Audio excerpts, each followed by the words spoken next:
Hello guys, आज बात करेंगे अभिषेक कर पे। भाई ये वीडियो बनाने से पहले डिस्क्लेमर है, भाई ये सिर्फ इन्फॉर्मेशन के लिए वीडियो है और हम सिर्फ कमेंट्री कर रहे हैं। ये और पुष्कराज ठाकुर भाई स्ट्राइक मार देते हैं। तो ठीक है, चलिए स्टार्ट करते हैं वीडियो। पहले इनका ये वीडियो देख लेते हैं। एलआईसी के कारण आपको 1600 करोड़ का घाटा हुआ है स्टॉक मार्केट में। सच सुनते हैं। एलआईसी ने 1600 करोड़ नहीं 10,000 करोड़ से ज्यादा गवा दिए स्टॉक मार्केट में। आज 1600 करोड़ 2021 में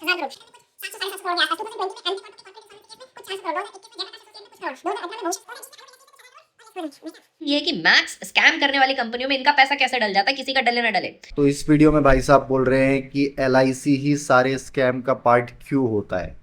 राजेश एक्सपोर्ट के 1600 करोड़ डूब गए, आरकॉम में पैसा डूब गया, आदर्श हाउसिंग में पैसा डूब गया, आलोक इंडस्ट्रीज में पैसा डूब गया। कोई एक्सपर्ट अगर इन्हें बता पाए तो बताए। ठीक है, तो मैं एक्सपर्ट तो नहीं हूँ भाई, फाइनेंशियल एडवाइजर हूँ। मैं आपको बता देता हूँ कि एग्जैक्टली हर एक इन्वेस्टमेंट में एलआईसी क्यों इन्वॉल्व होता है और इनडायरेक्टली बेचारा हमारे स्कैम्स में भी इन्वॉल्व हो जाता है। तो एलआईसी जो है हमारी सबसे बड़ी इंश्योरेंस कंपनी है इंडिया की। कितनी बड़ी है, मैं आपको एक फिगर देता हूँ। जो एलआईसी का टोटल इन्वेस्टमेंट है ना, वो 54 लाख करोड़ का है। और 25 लाख करोड़ जो है आपका सबसे बड़ा एक्सपोजर फिर है ईपीएफ का हमारी इक्विटी में। और जो ईपीएफ है आपका, पेंशन फंड्स जो है ना, वो 80% आपका जो है गवर्नमेंट सिक्योरिटीज और सिक्योरिटीज में इन्वेस्ट करते हैं। इक्विटी में तो वो 10% करते हैं, पहले तो 5% से नीचे करते थे। 2012-15 के बाद उन्होंने थोड़ा 10% तक बढ़ाया है। तो एलआईसी अकेला ऐसा प्लेयर है भाई जो इतना बड़ा इन्वेस्टमेंट करता है। लगभग 54 लाख करोड़ की जो उनकी एयूएम वैल्यू है, उसमें वो मार्केट में एक्सपोजर डालते हैं। दूसरे नंबर पे जो बाकी इंश्योरेंस के फंड आते हैं ना, HDFC, ICIC, they are 1 lakh crore, 2 lakh crore. भाई जो दूसरा प्लेयर भी है ना, वो 3 लाख करोड़ पे है, आईसीआईसीआई प्रूडेंशियल। इतना बड़ा बैंक है बल्कि वो। तो लगभग 16 टाइम्स ज़्यादा एलआईसी डालता है मार्केट में पैसा। और यही जो इन्वेस्टमेंट है, हम पता नहीं कब से सुन रहे हैं, जिंदगी के साथ भी जिंदगी के बाद भी। तो इतने सारे लोगों को लाइफ इंश्योरेंस बेचा गया। हालांकि मैं ये मानता हूँ, जो पहले लाइफ इंश्योरेंस का बूम आया, जो अंकल आंटी हमारे घर पे आ जाते थे बचपने में, वो इसलिए था भाई क्योंकि उनको बहुत मोटा कमीशन मिलता था। इसीलिए आपको हर किसी के पास पड़ा हुआ मिलेगा एलआईसी, जिसमें कोई इंटरेस्ट नहीं बन रहा है। गारंटेड प्लान चिपका के गए हैं, बाकी सारे प्लान ऐसे जिसमें इक्विटी बहुत ही बेकार एक्सपोजर पे है, वो चिपका के गए हैं जस्ट बिकॉज उनको कमीशन बन रहा था। वो आज अमीर हो गए हैं। इस पे कभी और बात करेंगे, इंश्योरेंस प्लान्स पे, बेटर इंश्योरेंस प्लान्स पे, हेल्थ इंश्योरेंस प्लान पे। अभी आते हैं एलआईसी। इतना बड़ा इन्वेस्टमेंट पोर्टफोलियो और इतना बड़ा लॉक इन है उनके पास। जो लोग एलआईसी लेते हैं उनका 10 साल का लॉक इन, 5 साल का लॉक इन होता है। ठीक है, तो ये लॉक इन पीरियड और इनकी पॉलिसी टर्म 40 साल की, 20 साल की। अगर आपको इंडोरमेंट प्लान बेचा गया है, रिटायरमेंट प्लान, तो 40-40 साल तक लॉक इन होता है। तो एलआईसी के पास वो टाइम फ्रेम बहुत बड़ा होता है। एलआईसी क्योंकि इंश्योरेंस प्रोडक्ट्स में डील करता है, इतना बड़ा टाइम फ्रेम है भाई उसके पास कि आप जो है वेट कर सकते हैं। मान लीजिए अगर कोई क्रैश आता भी है और वो बाइंग कर भी लेता है, तो आराम से मार्केट कवर हो जाएगा जब तक लोग उससे पैसा निकालने आएंगे। दिस इज वाई एलआईसी हर जगह इतनी बड़ी बाइंग करता है। जब किसी भी बड़ा इन्वेस्टमेंट किसी कंपनी को उठाना है तो वहाँ पे एलआईसी लगता है। क्रैश जब आते हैं, 2019 का जब कोविड क्रैश आया था, हमारी मार्केट 13% एक दिन में गिरी थी।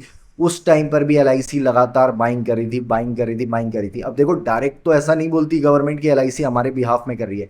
हालांकि एक टाइम था जब आप संसद में आके बोलते था गवर्नमेंट की यार एलआईसी बाई करेगी, बड़े इंस्टीट्यूशन बाई करेंगे, जब मार्केट गिरता था। फिर उसके बाद तो आई तो टाइम आया कि 31 जून को आप बाई कर लीजिए, मार्केट शूट करेगा, अमित शाह जी बोलते हैं, और फिर मार्केट क्रैश कर जाता है। मोदी जी एलआईसी को बाय करने का कॉल देते हैं और फिर उसके बाद उसके आईपीओ के साथ क्या हुआ, that's a different story completely.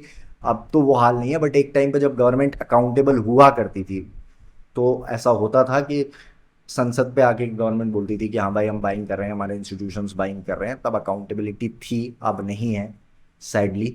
मैंने एक पूरा वीडियो किया है इस पे, मोदी जी के ब्लंडर्स पे, इकोनॉमिक ब्लंडर्स पे, तो आप वो वीडियो देख सकते हो। मैं डिस्क्रिप्शन में लिंक भी डाल दूंगा उसका। तो सबसे बड़ा क्रैश जो आए हैं अभी उनकी बात कर लेते हैं। 2020 13% क्रैश होती है सेंसेक्स आपकी, वहाँ पे एलआईसी ने लगातार बाइंग की। हमारा जून जुलाई से एक क्रैश शुरू हो गया था, अप्रैल से बल्कि शुरू हो गया था। लॉकडाउन लगा एंड अगस्त तक वो चला। अगस्त में हम लोगों ने पूरी रिकवरी कर ली थी।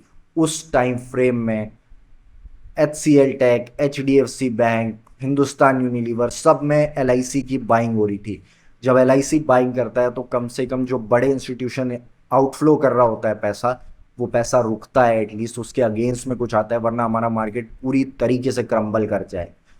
इतना बड़ा 50,000 करोड़ से 60,000 करोड़ की बाइंग थी LIC की 2019 वाले 4 महीने के क्रैश में। जब हम रिबाउंड किए, वो तो हम 4 महीने में रिबाउंड कर गए, हालांकि फिर वो रिकवर भी कर जाता है। जिस लेवल पे वहां से LIC ने बाइंग की थी, स्ट्रेटेजिकली भी वो अच्छी बाइंग है कि भाई अभी इंस्टीट्यूशंस में पैनिक है, लोगों में पैनिक है, बाई कर लेते हैं।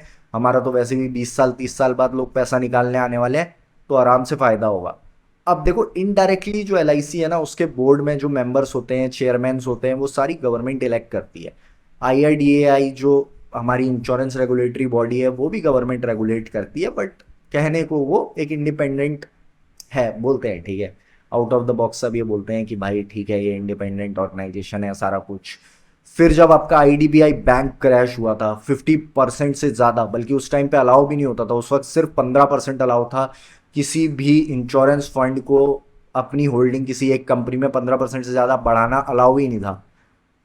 रूल चेंज किए गए, IRDAI ने रूल चेंज किए, तब जाके उनने IDBI बैंक में 50% से ज़्यादा स्टेक बेचा, सॉरी स्टेक खरीदा। सबसे खराब NPA रिकॉर्ड था उसका, वहाँ से वो संभला, और अब जाके 7-8 साल के बाद 2018 या 17 के आसपास की ये बाइंग है। उसके बाद अब जाके जो है गवर्नमेंट ये फोकस कर रही है कि इसका डिसइन्वेस्टमेंट करते हैं, और LIC अपना 50% का स्टेक बेच रहा है। गवर्नमेंट का भी स्टेक है कुछ 20-30% और LIC का भी 35-45% का स्टेक है। अब जाके वो सेल कर रहे हैं। तो जब कोई बड़ा बैंक क्रम्बल करता है, और ये मत सोचिएगा कि बैंक क्रम्बल करता है तो क्या ही हो गया भाई, बैंक क्रम्बल करता है तो लोगों की कमाई होती है जो डूब जाती है, ठीक है। लेमन ब्रदर जो 2008 में क्रैश आया था, वो क्रैश भी एक बैंक का ही क्रैश था। तो ऐसी चीज़ें भी जब एकदम अनसर्टेन चीज़ें होती हैं, उससे LIC हमें बचाता है। गवर्नमेंट के जो प्रोजेक्ट्स होते हैं, अगर गवर्नमेंट इंफ्रा पे फोकस कर रही है तो इंफ्रा में बाइंग करता है, उनको फंड्स देता है, उन कंपनीज को प्रमोट करता है। अगर गवर्नमेंट रेल इंफ्रास्ट्रक्चर पे बाइंग कर रही है तो RIL में बाइंग करेगा, बाकी सारी चीज़ें करेगा। तो वो हमारी इकॉनमी की एकदम बैकबोन है गवर्नमेंट के साइड से। हमारे पास कोई और ऐसा पेंशन फंड नहीं है, बड़ा फंड नहीं है। हमने HDFC से कंपैरिजन किया, 16 गुना नीचे है ICICI और HDFC प्रूडेंशियल बाइंग करने पे। विदेशों में क्या होता है, बड़े बड़े सोवरेन फंड होते हैं, पेंशन फंड्स होते हैं, जो डायरेक्टली मार्केट में एक्सपोजर होता है। हमारी आज भी, जब इतना 2019 के बाद लोग खाली बैठे थे, ट्रेडिंग करना स्टार्ट हुए हैं, तब भी 2% ही एक्सपोजर है हमारी जनता का अभी मार्केट में। बाकी सबका 10,000 से नीचे डीमैट अकाउंट में पड़ा हुआ है।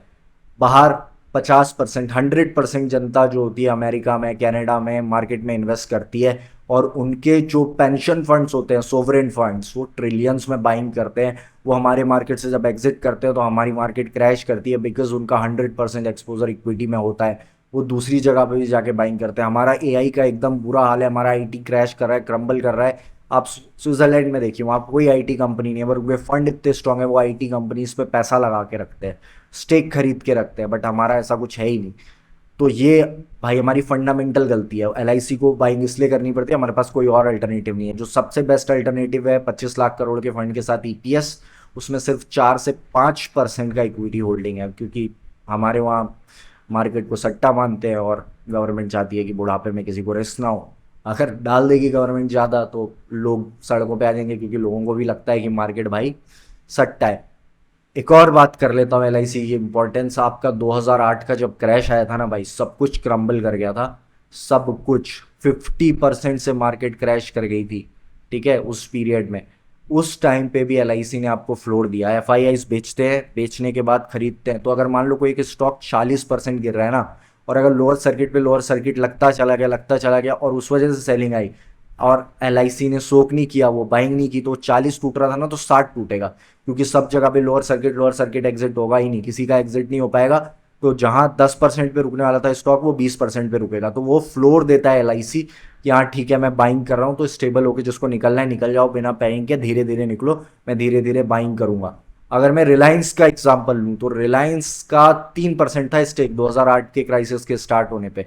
2009 में जाके वो क्राइसिस खत्म हुआ, रिलायंस में बाइंग करके LIC ने अपना स्टेक उस टाइम तक 6% कर दिया था। रिलायंस हमारे मार्केट की सबसे बड़ी कंपनी है in terms of market cap. अभी अगर हम बात करते हैं तो 17 लाख करोड़ के आसपास का रिलायंस का मार्केट कैप है, 17 लाख करोड़ रफली है, ठीक है। 17 लाख करोड़ में 3% स्टेक को 6% पे लेके जाना, लगभग 54,000 करोड़ की बाइंग रिलायंस पे LIC ने की 2008 में।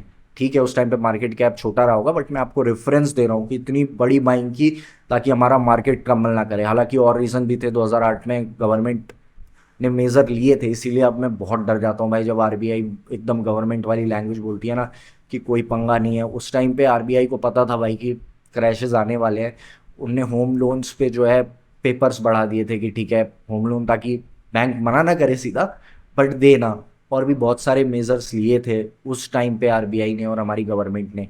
तो मनी मार्केट का जो पूरा कंट्रोल होता है ना वो तो आरबीआई देखती है, बट अगर हमारी स्टॉक मार्केट है उसको देखना है तो उसके लिए भाई एलआईसी का फ्रेमवर्क बहुत ज़रूरी है। मनी मार्केट क्या होता है, हर्षद मेहता वाली मूवी अगर आपने देखी हो तो आपको याद होगा, मैं एक क्लिप डाल देता हूँ। अपने ऑफिस में किसी को मालूम भी है कि मनी मार्केट क्या होता है? देखो, शेयर मार्केट और मनी मार्केट में ज्यादा फर्क नहीं है। इसमें शेयर के बजाय government securities, PSU bonds, units, इन सब में लेन देन होता है। मनी मार्केट को कौन सी बैंक को कब सिक्योरिटीज चाहिए, कब पैसा चाहिए, कहाँ से मिलेगा, ये सब ब्रोकर को पता रहेगा। मनी मार्केट आप समझ गए होंगे कि एग्जैक्टली मनी मार्केट क्या होता है। तो मनी मार्केट क्रैश और आपका स्टॉक मार्केट क्रैश दोनों हुआ था 2008 में। लिक्विडिटी क्रंच था, बैंक क्रैश कर जाते, क्रम्बल कर जाते, बट एलआईसी ने उस टाइम पे बचा के रखा। अगर उस टाइम हमारी मार्केट ऐसे क्रैश करती तो फिर बैंकों के पास पैसा नहीं रहता, लोग बैंक क्रैश करते तो बैंकों से पैसा निकलता, फिर इंस्टीट्यूशन से पैसा निकलता और पूरी इकॉनमी क्रैश कर जाती। एलआईसी ने मार्केट संभाला जिसकी वजह से बैंकों पे प्रेशर नहीं आया और मार्केट जो है उसके बाद वहाँ से कवर किया और हम धीरे धीरे हमारी इकॉनमी बैक टू ट्रैक आई। तो एलआईसी भाई सिर्फ एक जगह नहीं बचा रही है। तो कोविड में तो क्या हुआ था, कोविड में तो सिर्फ लॉकडाउन लग गया, टूरिज्म के सेक्टर वो हुए, काफ़ी बैंक्स फिर भी स्ट्रांग थे उस टाइम पे। और पीएसयू की तो बहुत लंबी एक रैली उसके बाद इसी वजह से आई, तो वो ठीक ठाक चल रहे थे। लेकिन 2008 में ऐसा नहीं था भाई, सारे बैंक, सारे इंस्टीट्यूशन, पूरी दुनिया की इकॉनमी धड़ाधड़ रेट हाइक्स, सबने उसी वक्त ही ग्लोबली कोऑर्डिनेट करना सीखा। सब ने, सारे बैंक एक साथ एक ही टाइम पे रेट हाइक करते थे ताकि कुछ डिसबैलेंस ना हो किसी भी ग्लोबल इक्वेशन में। तो उस टाइम पे भी एलआईसी हमारे लिए बाइंग करके हमें बचा रही थी। तो भाई जब आप अगली बार ये बोलो कि मैं नहीं कह रहा हूँ कि एलआईसी बहुत अच्छी बाइंग करती होगी, उसके फंड मैनेजर्स बिल्कुल गवर्नमेंट से इन्फ्लुएंस्ड होते हैं, वो कोई बात नहीं है, बट एटलीस्ट हमारे पास इकलौता फ्रेमवर्क है जो हमारी मार्केट को थोड़ा बहुत बचा लेता है। तो रिस्पेक्ट दैट। ये नहीं कि न्यूज़ में देख रहा हूँ मैं कोई भी, हर कोई गाली दे रहा है, क्यों किया निवेश, मोदी के इन्फ्लुएंस में किया, ये जो भी हुआ भाई, लेकिन हमारी गवर्नमेंट की वो फेलियर है कि हम कोई और ऐसा एलआईसी की तरह फ्रेमवर्क नहीं बना पाए। हम सोवरेन फंड नहीं बना पा रहे, हम हेल्थ का कोई ऐसा फंड नहीं बना पा रहे, हम कोई टेक्नोलॉजी का फंड नहीं बना पा रहे। इतना एआई बूम चल रहा है, गवर्नमेंट आके बोल नहीं सकती है कि भाई ये एक डिपार्टमेंट है जो कि अब अगले 5 साल एआई में स्टेप लेगा और ये इंडिपेंडेंट है, हमें इससे कोई मतलब नहीं है, let the expert do the work. पर हम ये नहीं करते हैं, ले दे के हमारे पास एक एलआईसी है, तो उसको इतना ट्रोल नहीं करना चाहिए। नंबर्स, फाइनेंशियल नंबर्स पे हम कभी और बात करेंगे। ये बिल्कुल बाय एंड सेल रिकमेंडेशन नहीं थी, कहीं आप जाके देशभक्ति में एलआईसी बाय कर लो। देखो भाई, देशभक्ति तब करो जब स्टॉक मार्केट से पैसा कमा लो, उससे पहले देशभक्ति करने की बिल्कुल ज़रूरत नहीं है, ठीक है। तो अगली वीडियो में किसी और पे बात करेंगे। इस वीडियो को मैंने छोटा रखा, वैसे मैं चाहता तो और लोगों को इसमें एक्सपोज कर सकता था, बट ये नहीं कर रहा हूँ क्योंकि अभिषेक कर पे भाई थोड़ा कॉपीराइट का इशू है। मैं नहीं चाहता मैं 1 घंटे का वीडियो करूँ उस पर कॉपीराइट लग जाए। अगली बार किसी और पे बात करेंगे। तो भाई ऐसी ना न्यूज़ पे मत जाया करो, ऐसी न्यूज़ का बहुत बुरा हाल है। अभी जो ये कॉकरोच जनता पार्टी वाला हो रहा है वो एक्चुअली रीज़न यही है भाई कि इतना ख़राब कर दिया न्यूज़ वालों ने कि फिर धीरे धीरे बिल्डअप हुआ। गवर्नमेंट ने इतना ख़राब कर दिया तो अब एक स्टैब्लिशमेंट निकला उनके अगेंस्ट, ध्रुव राठी, भक्त बनर्जी, ये सारे लोग निकले और अब पूरा ही डिस्क्रेडिट कर दिया है न्यूज़ मीडिया को। सेम अभी गवर्नमेंट का भी हाल है, इतने स्कैम की डिस्क्रेडिट हो गया। मैं चाहता हूँ कि फाइनेंशियल मार्केट्स में भी हो। इंडिया में फाइनेंशियल मार्केट्स पे इतनी चर्चा होती नहीं है, इतना बेस नहीं है जो लोग, इसीलिए मैं इतनी वीडियोस एक्सपोज की करता रहता हूँ। ये एक इकोसिस्टम बने, सारे एडवाइज़र, सारे लोग जो सही जानकारियाँ देते हैं। पहले बसंत महेश्वरी करते थे, उनने बंद कर दिया। लकीली उनने स्टार्ट किया है अब वो अपना 2 मिनट वाला जो सेशन वो करते हैं, फ्री बीएम मीट। चलो उससे एटलीस्ट कुछ इन्फॉर्मेशन मिलेगी। Let everybody come and then make a video कि भाई ये गलत है, ये गलत है, ताकि एटलीस्ट जनता सीखे कि सही क्या है। एंड देन मैं तो चाहता हूँ एकदम रिबेलियन हो, जैसे गोदी मीडिया पे हुआ है, वैसे गोदी this fake experts, fake traders पे एक पूरा जोनर एक साथ आए और बोले कि नहीं भाई ये जो तुम नॉलेज दे रहे हो फाइनेंस की, ये बिल्कुल गलत है and we don't accept it. कितने टाइम बाद ये होगा आई डोंट नो, बट जब तक मैं हूँ तब तक मैं करता रहूँगा। और इसीलिए मैं यूट्यूब को as a money making device भी नहीं देखता। पिछले जो चैनल था उसमें भी हमने यही किया।